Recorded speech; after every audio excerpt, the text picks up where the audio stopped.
Plus de 200 milliards de francs CFA en faveur du développement du Mali, c'est le montant mobilisé par la communauté internationale au sortir de la première réunion du groupe de suivi de la conférence de Bruxelles.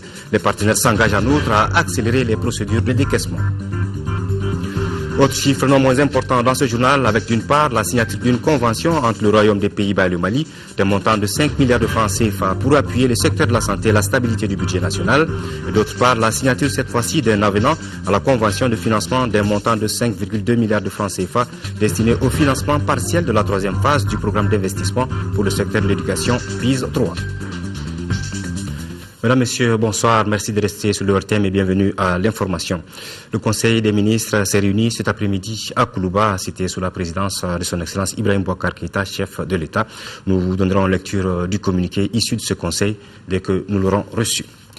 Et puis, ce communiqué important, le ministre de la Défense et des anciens combattants informe l'opinion nationale et internationale que dans la matinée du vendredi 8 novembre 2013, une patrouille des forces armées maliennes a été prise à partie par des bandits armés à Egazargan, localité située à 140 km de Menaka. Le bilan provisoire est le suivant. Côté assaillant, 3 morts, 4 blessés. Un véhicule, 2 motos, des armements, des munitions et du matériel de communication ont été saisis côté ami.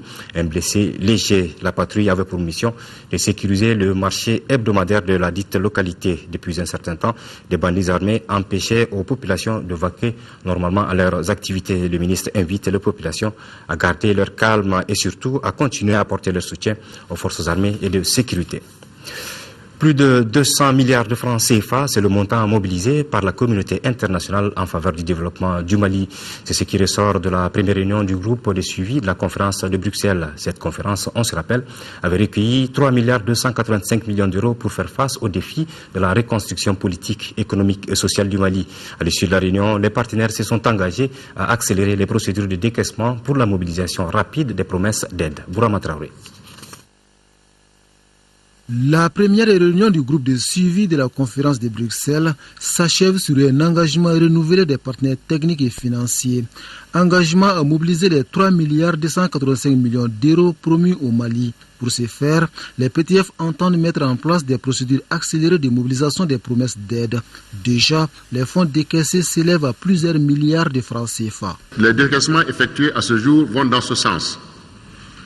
En effet, 95 milliards de francs CFA d'aide budgétaire déjà encaissées par le Trésor public, 104 milliards en cours de décaissement. Par ailleurs, d'autres décaissements ont été effectués en faveur des projets et programmes et de l'aide humanitaire. Les montants précis seront communiqués ultérieurement. Si les partenaires décident de tenir leurs promesses, le gouvernement n'en fait pas moins. À cette première réunion du groupe de suivi, le Mali a été félicité pour le respect des engagements pris à Bruxelles le 15 mai 2013, parmi lesquels la bonne organisation de l'élection présidentielle, la tenue des états généraux de la décentralisation et des assises nationales sur le Nord, de quoi renforcer la confiance entre le Mali et ses partenaires. Je sors d'ici. Je quitterai Bamako tout à fait optimiste, tout à fait motivé pour qu'on puisse aller en avant et je me réjouis déjà de la perspective de faire un bilan encore plus positif avec les prochaines étapes acquises d'ici quelques mois. Pour l'efficacité de l'aide, le gouvernement s'engage à mener une lutte sans merci contre la corruption et la délinquance financière. Selon le ministre de l'Économie et des Finances, pas question de remettre en cause le formidable élan de solidarité de la communauté internationale en faveur du Mali. Cette journée nous a donné l'occasion d'exposer notre engagement à la matière et de dérouler notre plan d'action à cet égard. Et nous tiendrons la communauté internationale informée régulièrement des résultats achevés en la matière parce que nous savons que c'est important pour vos contribuables aussi bien que pour nos citoyens, qui sont en réalité les destinataires finaux de toute cette chaîne de solidarité. Je voudrais vraiment, au nom du président de la République, du Premier ministre et de l'ensemble de mes collègues du gouvernement, vous remercier pour votre temps, pour votre gratitude et vous renouveler encore une fois que nous ferons tout ce que nous pourrons pour mériter de votre estime. La deuxième réunion du groupe de suivi se tiendra le 5 février 2014 à Bruxelles, toujours avec cette volonté commune, ensemble pour le renouveau du Mali. Je vous le disais dans les titres, plus de 5 milliards de francs CFA, c'est la valeur de la convention signée ce matin entre le Royaume des Pays-Bas et notre pays. Il s'agit d'un appui pour le secteur de la santé, mais qui vise également la stabilité du budget d'État. La cérémonie, présidée par Madame le ministre de l'Économie et des Finances, s'est déroulée en présence de l'ambassadeur des Pays-Bas et le coordinateur du programme des Nations Unies pour le développement au Mali, Alpha Maïga. Après la crise que le Mali a connue, maintenant place au développement socio-économique et culturel du pays. Ici, au ministère de l'Économie et des Finances, des signatures à plus de 5 milliards de francs CFA. Il s'agit là d'un appui du Royaume des Pays-Bas. C'est un appui dans le secteur de la santé, aussi visant la stabilité du budget d'État. Nous sommes encore une fois heureux d'apporter cet appui financier, persuadés que les enjeux liés au parachèvement des activités engagées sont de taille, eu égard à la fragilité de la situation sécuritaire et aux nombreux défis qui restent à relever dans le domaine de la santé. Le Fonds national de stabilisation économique et sociale est un mécanisme financier destiné à appuyer directement les activités prioritaires inscrites dans le budget d'État qui souffrent d'un manque de ressources. Le ministre de l'Économie et des Finances, au nom du gouvernement de la République, s'est réjoui de cet appui. Un appui qui vient au bon moment. Cela témoigne de la pertinence que nous avons eu ensemble de mettre en place ce fonds de stabilisation sociale au moment où la crise était vraiment à son épicentre. Dieu merci, par l'effort conjugué de chacun d'entre nous, on a pu parvenir à une mise en œuvre satisfaisante des premières tranches mises à notre disposition à travers ce schéma de financement. Ce nouveau financement du Royaume des Pays-Bas s'inscrit dans le cadre de la consolidation de partenariats entre l'État malien et différents bailleurs de fonds. Les États-Unis d'Amérique et le programme des Nations Unies pour le développement ont signé ce matin au ministère de l'administration territoriale une convention. À travers cette signature, les États-Unis mettent à la disposition du projet d'appui au processus électoral au Mali 3 millions de dollars, soit 1,5 milliard de francs CFA. Le fonds est destiné à appuyer le Mali pour l'organisation et la tenue des élections législatives. Abdraman Maïga. Les États-Unis d'Amérique mettent à la cagnotte du projet d'appui au processus électoral la somme de 3 millions de dollars, soit 1,5 milliard de francs CFA. La somme est destinée au déploiement des matériels électoraux, à la formation et au paiement des agents électoraux. Ces élections, de par leur dimension locale, devront davantage jouer d'une meilleure organisation afin de doter le Mali d'une assemblée nationale légitime et représentative de l'ensemble du peuple malien. Au cours de cette signature de convention, il a été question des préparatifs des élections législatives. À ce sujet, le ministre de l'administration territoriale estime que les actions entreprises ont atteint un avancement de plus de 80% dans l'organisation. Une situation qui rassure à plus d'un titre les partenaires du Mali. Pour permettre aux populations d'accomplir leurs droits civiques le jour du vote, le soutien de la communauté internationale ne fera pas défaut. Les Nations Unies restent disposées à apporter toute l'assistance nécessaire à cet effet. Quels que soient les défis, ils ne restent pas insurmontables. Nous vous encourageons dans votre engagement constant et votre volonté d'organiser des élections crédibles, transparentes, apaisées et inclusives. Pour le ministre de l'administration territoriale, la réussite de ces élections constitue sans nul doute un défi que le Mali doit relever à tout prix. Pour y parvenir, une gestion rationnelle des fonds s'impose. Le gouvernement du Mali va respecter tous les engagements pris vis-à-vis du projet. Pour ce qui est l'utilisation des fonds, pour ce qui est la traçabilité des fonds, pour ce qui est le respect des procédures, etc. Nous allons respecter scrupuleusement tous les engagements que nous avons pris. Il n'y aura pas de manquement, il n'y aura pas de désengagement, il n'y aura pas de légèreté en la matière. Après ces élections, le département, selon le ministre Koulibaly, organisera un cadre de concertation avec tous les acteurs du processus. Cette retrouvaille permettra aux participants d'analyser les difficultés rencontrées et de faire des propositions pour mieux orienter les élections municipales.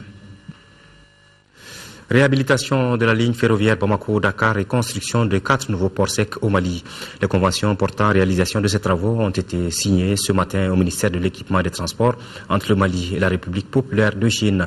Pour la circonstance, le ministre de l'Équipement et des Transports avait à ses côtés son collègue chargé de la promotion des investissements et de l'initiative privée. Compte rendu de Nandou Dambélé. Les 2 conventions en question, dont le coût estimatif n'est pas encore connu, sont signées entre le Mali et la China Railway Construction Corporation International. Un projet, c'est sur la réhabilitation de chemin de fer Bamako-Riska frontière. La longueur est à peu près 720 km. Et deuxième projet, c'est 4 ports secs. Après avoir signé les MOU, nous avons bientôt dépêché les équipes pour faire des études de faisabilité. Portant sur la réhabilitation des 750 km de chemin de fer partant de Bamako à la frontière avec le Sénégal, les conventions ainsi signées vont permettre à notre pays de se doter également de 4 nouveaux ports secs. Ces mémorandums d'entente portent sur la réhabilitation et la construction des rails Bamako-Dakar. Nous avons le métrique, nous allons le maintenir, le consolider. Et en plus, il y aura un deuxième tronçon à côté de ce tronçon qui sera fait à l'écartement standard. C'est ce mémorandum d'entente que vient de signer, le premier.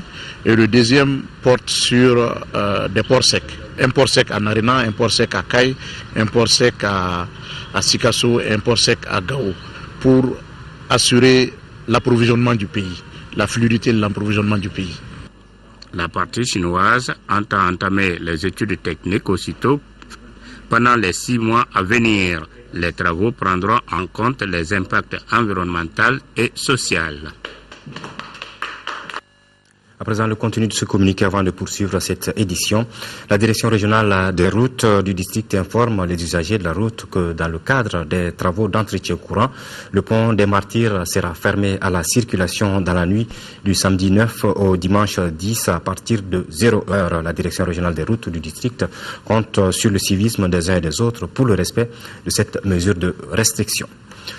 La France, à travers l'Agence française de développement et le ministère des Maliens, le ministère des Affaires étrangères et de la coopération internationale, ont signé ce matin un avenant à la convention de financement d'un montant de 5,2 milliards de francs CFA. Cette subvention est destinée au financement partiel de la 3e phase du programme d'investissement pour le secteur de l'éducation PIS 3. Elle permettra de réhabiliter le lycée Bouyagui Fadiga et d'étendre la couverture nationale dans les cercles encore non dotés en établissement d'enseignement secondaire. La signature de cette convention s'est déroulée au lycée Bouyagui Fadiga en présence du ministre de l'Éducation nationale, de celui des Affaires étrangères et de la coopération internationale et l'ambassadeur de France au Mali. Reportage de Agibou Koulibaly.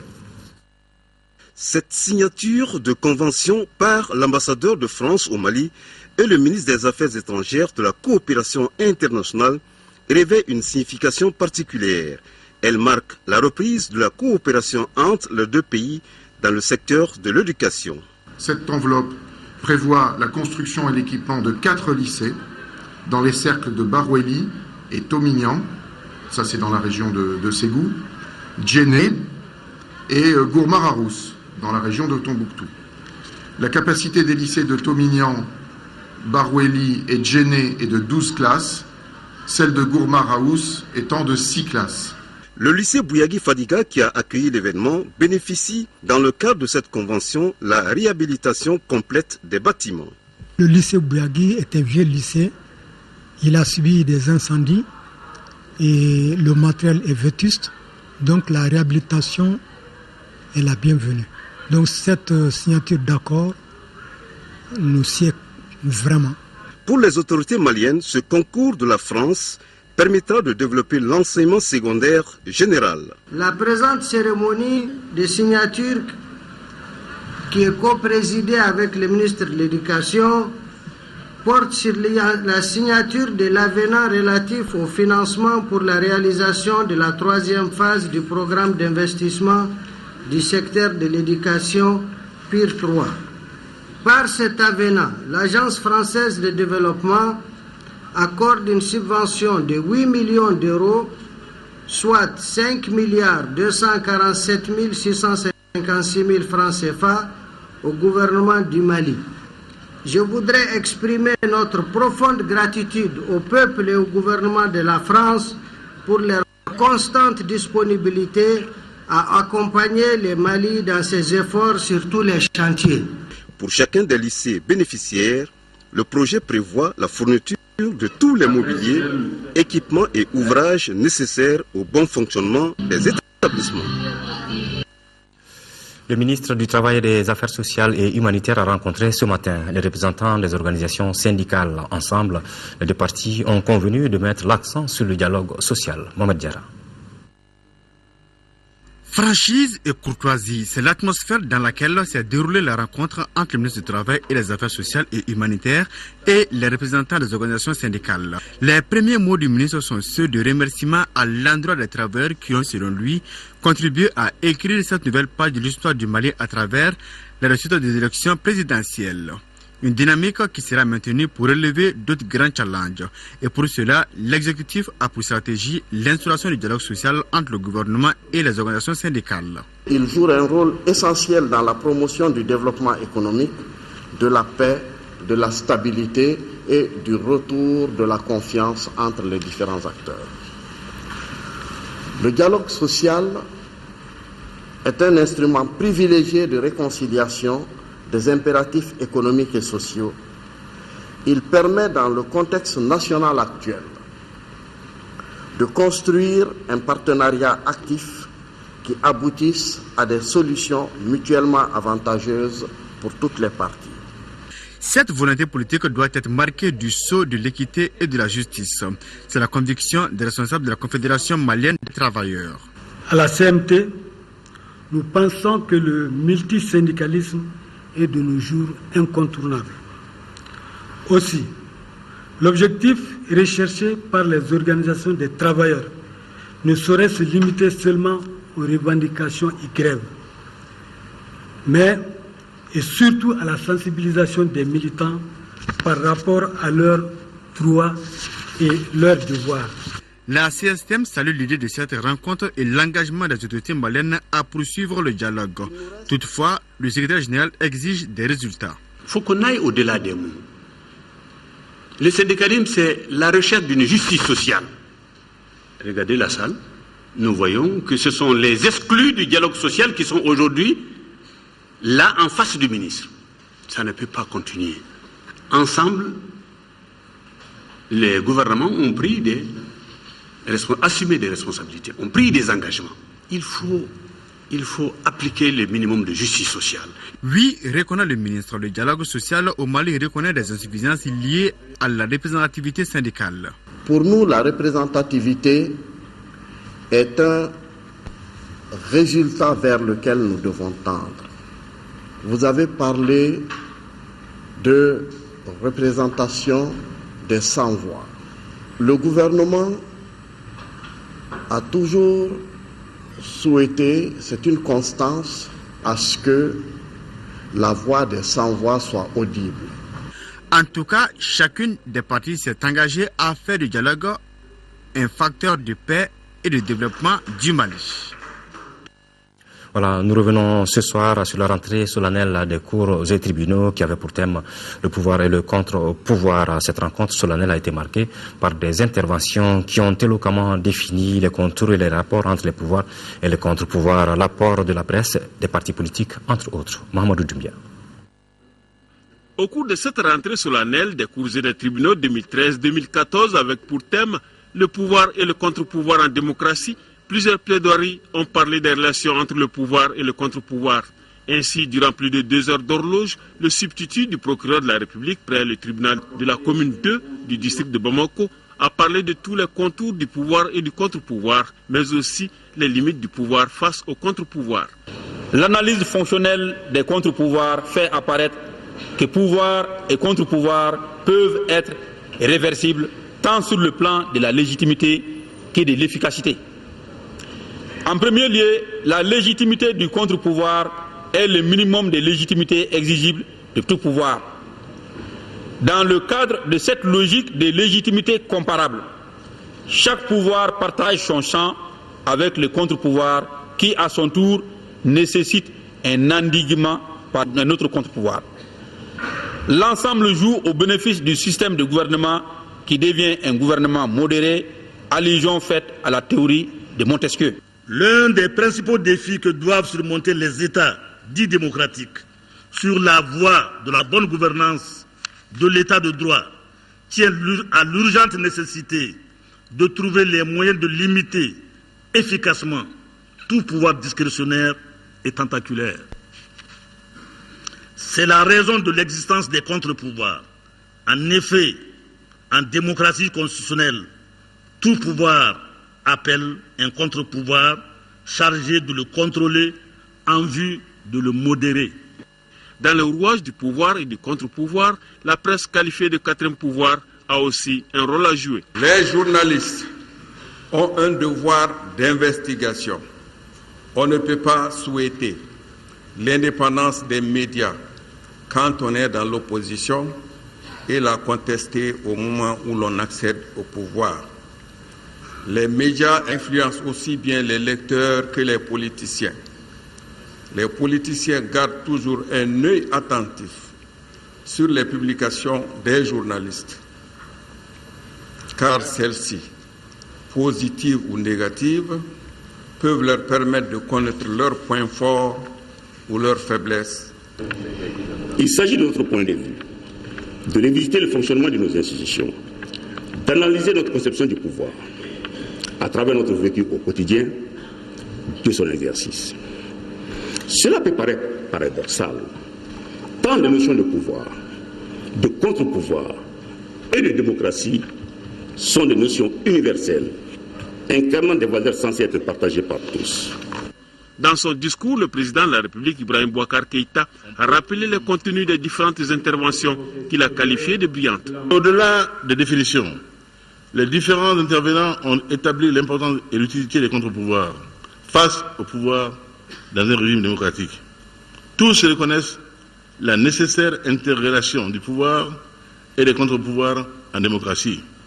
Il est constant que tout système politique démocratique non régulé porte en lui-même les germes de son dysfonctionnement, voire de sa propre destruction.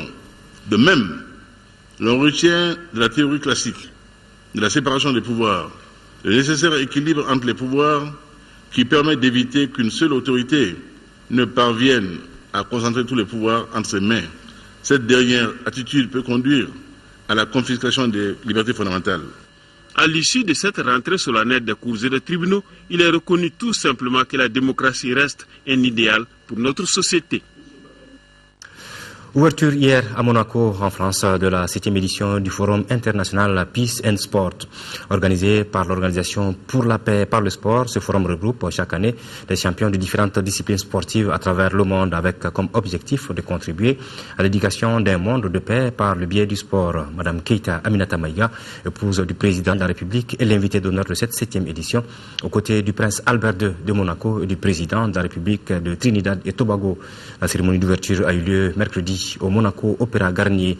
Madame Keïta Aminata Maïga est accompagnée par le ministre de la Jeunesse et des Sports, les représentants du Comité national olympique du Mali, des responsables de l'association Ntola Sarama, association qui est nominée pour le trophée Peace and Sport 2013. Madame Finkonate. C'est dans ce décor paradisiaque que l'Organisation pour la paix et le sport organise depuis 2007 un forum international présidé par le prince Albert II de Monaco. Plateforme neutre de rencontres, d'échanges et de dialogue, le Forum Peace and Sport regroupe pour sa 7e édition plus de 100 nations. Le sport, facteur de cohésion et de paix dans le monde, faire des sportifs des ambassadeurs pour la paix et le développement, c'est l'ambition de Peace and Sport. L'événement regroupe des sommités du monde du sport pour une seule et même ambition. Utiliser le sport pour créer le dialogue, pour établir des liens entre des individus et des communautés divisées et bâtir une paix durable qui soit porteuse de valeurs. Le sport est le moyen, la paix est l'objectif. En invitant la première dame du Mali, l'Organisation pour la paix par le sport témoigne ainsi sa solidarité avec le peuple du Mali meurtri par les événements qui le secouent en ce moment. C'est ainsi une occasion de sensibiliser davantage le monde sur la crise du Mali. La première dame du Mali a profité de cette tribune pour rendre hommage aux jeunes de Gao qui ont bravé les djihadistes au péril de leur vie pour revendiquer leurs droits au sport. Mon pays se remet d'une crise que la communauté internationale a fait sienne. Au nom de tous les participants maliens présents, du peuple du Mali, je voudrais saluer et remercier la communauté internationale. Je n'oublie pas non plus ces jeunes de Gao qui, pour le sport, ont osé braver les djihadistes sanguinaires. Sans paix et liberté, pas de développement durable. La paix par le sport. Un concept qui continue de rassembler tous ceux qui aspirent à un monde meilleur, trouve son origine dans la trêve olympique. En effet, le sport outillé des valeurs olympiques amène l'être humain à se soucier de sa condition physique, à savourer la joie de l'effort, l'amitié, l'excellence, le don de soi, la convivialité. C'est pourquoi l'Académie nationale olympique du Mali a axé ses activités sur la formation, la diffusion de ces valeurs dans les écoles, aux enseignants, aux élèves et aux différentes couches sociales de notre pays. Elle veut créer une synergie entre tous les acteurs prêts à véhiculer ces valeurs qui rejoignent aussi les objectifs de l'éducation environnementale. Ce forum auquel nous participons pour la première fois nous donnera certainement l'occasion d'approfondir, d'échanger les connaissances, de créer des amitiés et de partir dans nos pays respectifs avec une belle moisson de solutions concrètes et d'engagement sur le long terme. Le prince Albert II de Monaco, hôte et parrain du forum, a loué les mérites du sport dans le rapprochement des peuples avant de recevoir ses hôtes à dîner. Le prince Albert II de Monaco a reçu en audience aujourd'hui l'épouse du président de la République, Keïta Aminata Maïga. Les deux personnalités ont échangé sur le rôle que le sport peut et doit jouer dans la pacification du monde. Elles ont également insisté sur le retour de la paix au Mali et ont réaffirmé leur détermination à contribuer au retour définitif de la paix dans notre pays. Madame Keïta Aminata Maïga a remis au prince Albert II de Monaco un tableau symbole de paix et de développement, et le prince Albert II de Monaco en retour a remis à la première dame du Mali un objet traditionnel de la principauté de Monaco. Les images de cette réception de la première dame du Mali par le prince Albert II de Monaco, audience qui s'est donc déroulée aujourd'hui. Retour à l'actualité nationale en 4e région. Le ministre de l'Urbanisme et de la Politique de la ville était ce matin dans la cité des Balanzans. Moussa Mara y a visité la direction régionale de l'urbanisme puis rencontré les travailleurs responsables de ce goût. Le point avec Amaïgré Ogobaradolo. Il est 7h30 dans la cité des Balanzans quand chacun regagne son lieu de travail. C'est ce moment précis que le ministre de l'Urbanisme et de la Politique de la ville a choisi pour marquer sa présence au service régional de l'urbanisme de Ségou. Sans préavis, sans alerte. Il n'y a rien de mieux que de venir trouver les services en état normal de fonctionnement pour bien percevoir leurs conditions de travail et aussi le respect des dispositions légales en termes d'aire de présence au bureau, en termes de satisfaction des usagers. Le ministre a visité les différentes divisions de cette direction avant de venir à l'écoute des travailleurs. Et nous avons eu vraiment l'agréable surprise de voir que tous les agents sont en poste. Nous avons simplement remarqué qu'un agent est absent régulièrement et d'une absence chronique, puisque cet agent ne se contente que de venir à la fin du mois pour prendre son salaire et partir. Ce sont des pratiques qu'il faut bannir. Nous avons aussi vu l'état de dénuement des services de l'urbanisme. Cela n'est pas surprenant. Par exemple, le véhicule qui est utilisé pour les brigades de contrôle, ce véhicule il est arrêté depuis 6 mois pour un problème qui peut être résolu avec 150 000 francs CFA. Nous avons vu aussi quelques difficultés par rapport à la disponibilité du matériel de travail. Le ministre Mara a remis les frais de dépannage du véhicule de contrôle des chantiers. Il a aussi promis la constance dans sa pédagogie de visite inopinée. Demain, samedi 9 novembre, le Mali, à l'instar des autres pays du monde, célèbre la journée mondiale de l'urbanisme. Le thème de cette journée est l'urbanisme et l'accès à l'eau. C'est la première fois que notre pays célèbre cette journée. Pour plus de détails, écoutons le ministre de l'Urbanisme et de la politique de la ville, Moussa Mara, interrogé par Abdul Karim Kaba. Les problématiques en rapport avec l'accès à l'eau comme service de base, service public de base. Ensuite, l'eau comme un moyen d'assainissement important. Et enfin, pour ce qui nous concerne, nous voudrons justement placer la célébration de cette journée mondiale de l'urbanisme sous cet angle aussi. La question de l'eau, au cas où l'eau crée des dégâts dans nos agglomérations, comme on a eu à le déplorer cette année avec les inondations qui sont survenues essentiellement dans la ville de Bamako.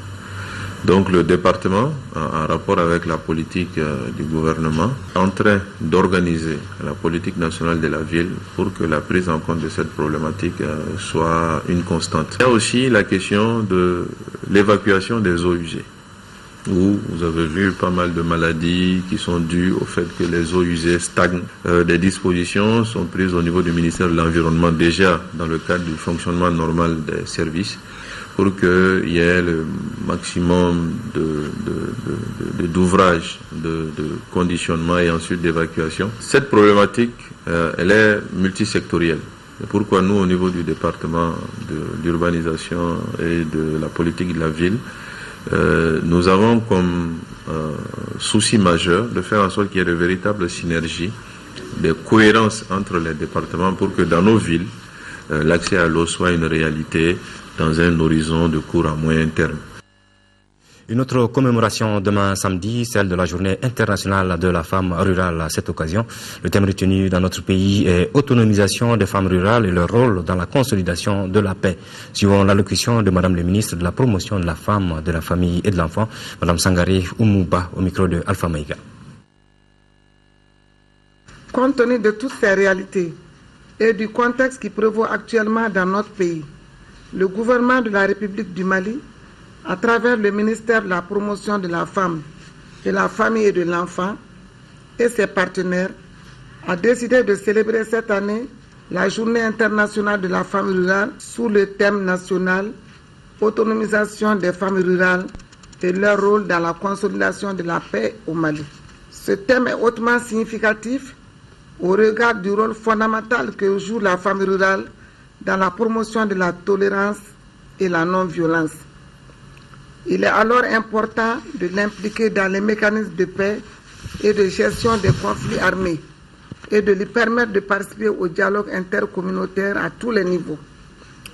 La célébration de cette journée permettra sans nul doute aux femmes rurales de s'exprimer, de s'informer afin de rehausser leur statut, d'être devant la scène publique, de faire comprendre à la société et au gouvernement les réalités de leur vécu ainsi que leurs besoins en vue d'améliorer leur travail pour un rendement meilleur.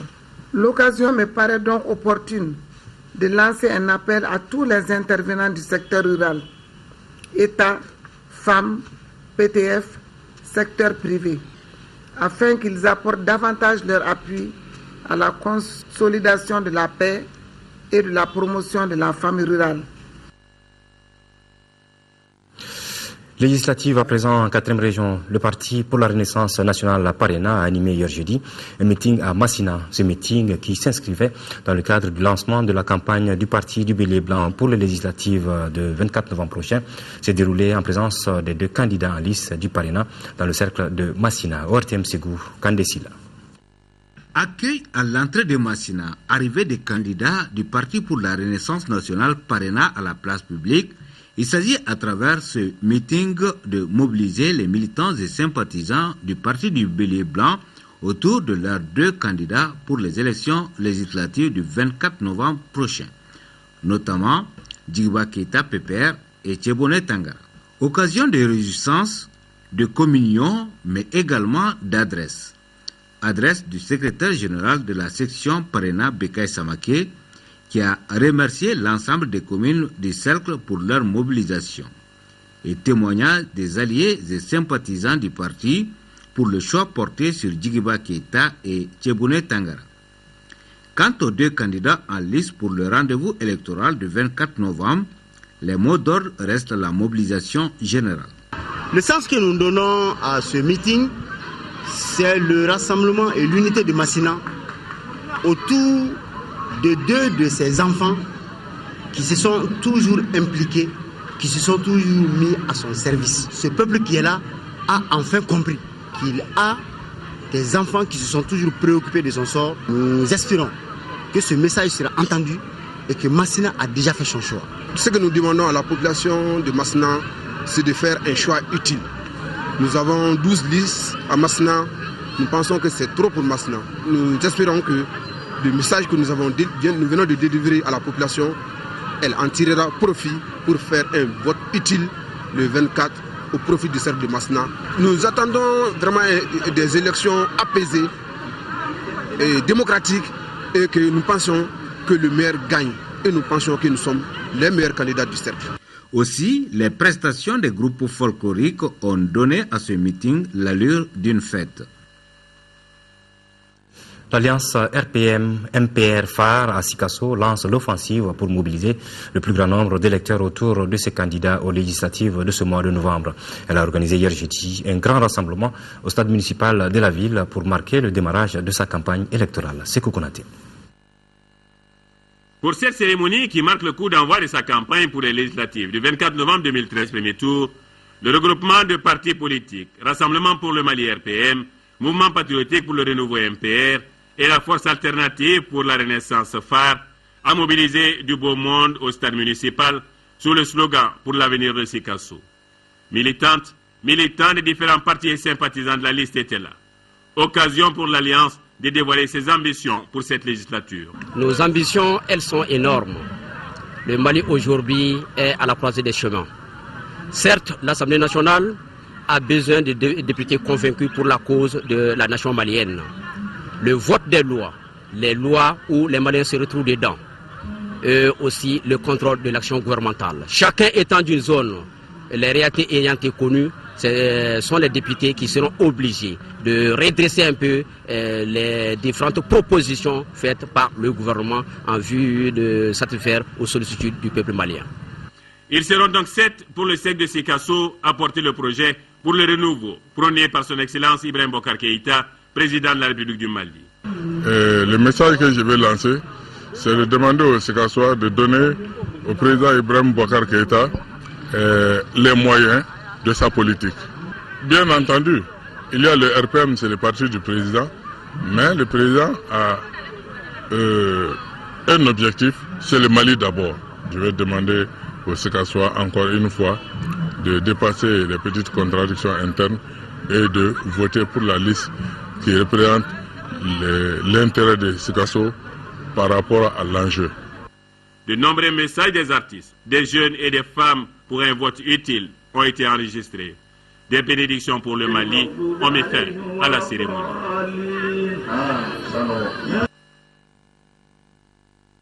Voilà, à présent, ces communiqués relatifs aux législatives. Le ministre de l'administration territoriale invite les mandataires des partis politiques, groupements de partis et des candidats indépendants à retirer à la direction générale de l'administration du territoire les spécimens du bulletin de vote à l'occasion de l'élection des députés à l'Assemblée nationale. Le ministre s'est compté sur la bonne compréhension de tous. Et puis, dans le cadre de l'organisation de la campagne médiatique de l'élection législative du 24 novembre prochain, le président du comité national de l'égal accès aux médias d'État invite les candidats dont les noms suivent à se présenter au siège de l'organe le samedi 9, demain samedi donc 9 novembre 2013 pour l'enregistrement de leur message de campagne. 9h RJP, 9h20 URP, 9h40 Indépendant Mouvement Patriotique Caïsien, 10h PE, 10h20 Myria, 10h40 Parena, 11h RDR, 11h20 Indépendant AK Sidibé, 11h40 Ramat, 12h Adekam, 12h20 Indépendant Nouveau Soleil, 12h40 CPM, 13h RTD, 13h20 Habala Ag Amzata, 13h40 RJS et 14h Indépendant Sigida Yiriwa. Juste après donc ce journal, vous pourrez suivre le message de campagne des candidats indépendants Faba Tchéré, indépendant Signé Sigui Goundou, indépendant IBF, UPPR, UFD, PCR, PSP, PDS, UMPC, MADI, SIRA, CODEM et PITS. Pour sa première visite de terrain, le commandant du théâtre de l'opération Maliba a séjourné pendant 48 heures à Mopti. Le colonel-major Abdoulaye Coulibaly a rencontré l'administration, les élus locaux, les chefs coutumiers, l'amunissement et les officiers de la 6e région militaire du Mali. Les entretiens ont porté surtout sur le renforcement des mesures de sécurité. Envoyé spécial à Mopti, Drissa Kone. Une grande partie de la région de Mopti était occupée par les bandits armés. C'est pourquoi la 6e région militaire qui couvre la région de Mopti fait partie du théâtre des opérations. Contrairement aux 3 autres régions, Tombouctou, Gao et Kidal, la région de Mopti est en passe d'être stabilisée. Seulement, la zone de Yuarou abrite encore quelques nids de bandits armés. Quand nous voyons un peu les secteurs qui sont concernés par le théâtre Maliba, nous avons Yuarou, la zone de Douanza. Le souci qu'on a surtout, c'est dans le Mema, c'est-à-dire la zone de Yuarou, où des bandits armés se font signaler très souvent. Par rapport à cette situation, nous avons fait basculer notre force qui était au niveau de Yuarou pour prendre quartier à Gatilemou en vue de faire face à cette situation. Les gens circulent librement, les gens vont là où viennent les quelques inquiétudes qui existaient. Ça a disparu parce que on a senti les actions de l'armée, même aux alentours de Douanza. Le colonel-major Coulibaly a eu une longue séance de travail avec les officiers de la région. Objectif, discuter de tous les problèmes afférents aux forces engagées sur le théâtre et les dispositions à prendre pour sécuriser davantage les personnes et leurs biens. Ce peuple attend de nous qu'on les sécurise. Ce peuple attend de nous une sécurité entière pouvant les permettre de vaguer normalement à leurs occupations. Auparavant, le Comforce s'était entretenu avec l'administration, les élus locaux, les forces de l'amunissement et du Serval, ainsi que les leaders coutumiers des Mopti.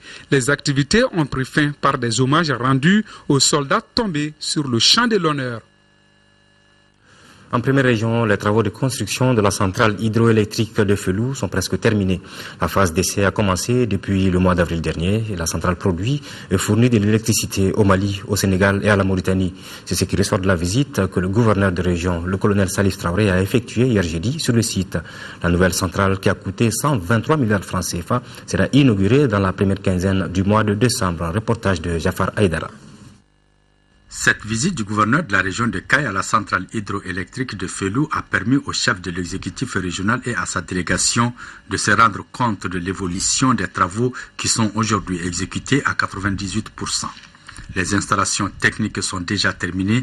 Les 3 groupes sont sur le réseau électrique et produisent de l'électricité pour les 3 pays, le Mali, le Sénégal et la Mauritanie, depuis le 17 avril 2013. Cette centrale hydroélectrique produit 60 MW. Ce projet vecteur d'intégration a coûté plus de 123 milliards de francs CFA. Le maître d'ouvrage est l'OMVS et la SOGEM. Vous savez, l'OMVS, c'est 4 pays, mais là où nous sommes, ce projet-là est partagé par 3 pays. Et ce que j'ai vu était très encourageant. Le colonel Salif Traoré a visité la salle abritant les 3 tribunes, les salles de contrôle et de distribution de l'électricité. La production d'énergie par les 3 groupes que nous avons installés, cette production d'énergie est effective. Enfin, le gouverneur de la région a tenu une réunion avec les responsables présents du projet de la centrale hydroélectrique de Felou. Au menu des échanges, l'inauguration de la centrale hydroélectrique dans la première quinzaine du mois de décembre et la pose de la première pierre du barrage hydroélectrique de Gouina qui est à 65 km de la centrale de Felou. La cour de l'Institut d'économie rurale sera dans les prochains mois un centre sous-régional dans lequel les chercheurs des 5 membres du C4 vont se retrouver pour échanger leurs expériences sur les bonnes pratiques dans le domaine du coton. Cette infrastructure fruit de la coopération entre le Brésil et les États du C4 a été inaugurée hier après-midi par le ministre du Développement rural, Abdraman Maïga. Avec cette inauguration, le ministre du Développement rural donne un coup d'accélérateur à la concrétisation d'une idée longtemps caressée par les États membres du C4. Entendez par ces quatre un projet de coopération qui regroupe 5 pays africains et le Brésil. L'enjeu de taille pour ces pays qui ambitionnent travailler ensemble et faire du secteur cotonnier le moteur de la croissance économique. Le but de notre coopération émanant du gouvernement brésilien est de veiller à l'augmentation de la qualité de vie du peuple à travers l'élévation de revenus tout en garantissant la sécurité alimentaire. Ce nouveau-né issu de cette coopération se veut un lieu de recherche, d'expérimentation et de diffusion de bonnes pratiques en matière d'amélioration de la qualité du coton. En plus de cela, ce projet qui regroupe le Mali, le Sénégal, le Tchad, le Togo, le Bénin, le Burkina Faso et le Brésil veut aussi améliorer la fertilité du sol tout en offrant des possibilités aux techniciens africains d'échanger leur expérience dans ce domaine. Cette décision politique et cette volonté des peuples, des pays concernés, de se mettre ensemble, de regarder dans la même direction et donc de rendre possible une coopération sud-sud. Je pense que cela est exemplaire et je remercie tous ceux qui ont pris cette décision et qui ont rendu possible cette coopération. Ce centre, en plus de sa vocation principale, permettra également à notre pays de répondre avec efficacité à une de ses vocations actuelles, celle d'être un pôle d'attraction sous-régional en matière de recherche et de vulgarisation des résultats de la prospection. Force armée tchadienne en intervention au Mali, Fatim, c'est le nom de la future maison de notariat du Mali. Le lancement des travaux de construction de la maison a eu lieu hier à Amdalaï, à CE 2000, au futur siège des notaires du Mali. La cérémonie de lancement était présidée par le ministre de la Justice en présence du président de la Cour suprême. Une cérémonie qui s'est également déroulée en présence du président de l'Ordre des notaires du Tchad, Adama Kodjo. Ce coup de trouelle marque le lancement des travaux de construction de la maison du notariat du Mali. L'infrastructure qui sera là dans 8 mois sera composée d'un bâtiment principal avec une dizaine de bureaux, une salle de réunion de 80 places, des salles d'attente et d'accueil, un secrétariat général et des annexes. Un investissement de 300 millions de francs CFA de la Chambre des notaires du Mali. La famille notariale, à travers cet immeuble, s'inscrit donc résolument dans la modernisation du métier de notaire. Grâce à ces locaux modernes, elle pourra répondre efficacement aux attentes dans la sécurisation et la préservation des investissements, tant des professionnels que des particuliers. Tout un symbole, l'édifice qui sera bâti sur une superficie de 930 mètres carrés à Amdalaï ACI 2000 va porter le nom des forces armées tchadiennes en intervention au Mali, Fatim. Tout le Mali, pris dans tous ses segments, dans toute sa catégorie socio-professionnelle, ne manque jamais, si l'occasion lui est donnée, de tenir des propos aimables, de poser des gestes forts à l'endroit du peuple tchadien. Nous en sommes touchés profondément. Mais nous pensons avoir fait notre devoir parce que nous estimons que si nous nous trouvions à la place du Mali, au moment où nous avons intervenu au Mali, le Mali aurait fait autant. Le ministre de la Justice, garde des Sceaux, Mohamed Ali Bachili, a invité les notaires à inscrire désormais leurs actions pour un Mali nouveau. La modernisation de votre pratique notariale va certainement être d'une contribution majeure à la réduction du contentieux foncier et donc apportera beaucoup à l'apaisement voulu par la société. Le lancement a été marqué par les prestations de l'ensemble instrumental du Mali. La déconnexion des unités industrielles sur la station d'épuration de Sotuba est effective depuis lundi dernier. Après 5 jours, les autorités en charge du domaine sont satisfaites des efforts fournis par les unités industrielles. Alpha Maïga. Dès lundi, les dispositions vont être prises pour déconnecter de la centrale, de la station d'épuration, toutes les unités industrielles qui ne respecteraient pas les normes environnementales. De la parole à l'acte, cela fait 5 jours. 5 jours qu'une trentaine d'unités industrielles sont déconnectées de la station d'épuration de Sotiba. Le résultat, il est là. Le constat qu'on peut faire, c'est qu'avant, quand les tanneries étaient connectées, il y avait une odeur nauséabonde qui sentait à la station. Cette odeur a fortement diminué et les eaux arrivent moins chargées parce que sont moins chargées en matière en suspension et les eaux sont contiennent plus de d'oxygène dissous. Aujourd'hui, on constate qu'ils sont en train de faire des efforts pour atténuer l'intérieur de l'unité, notamment la gestion des déchets solides déjà est en train d'être réglée au sein de cette année. Côté unité industrielle, quand on prend de telles mesures, il faut informer les intéressés. Faux, retroque l'autorité en charge du dossier.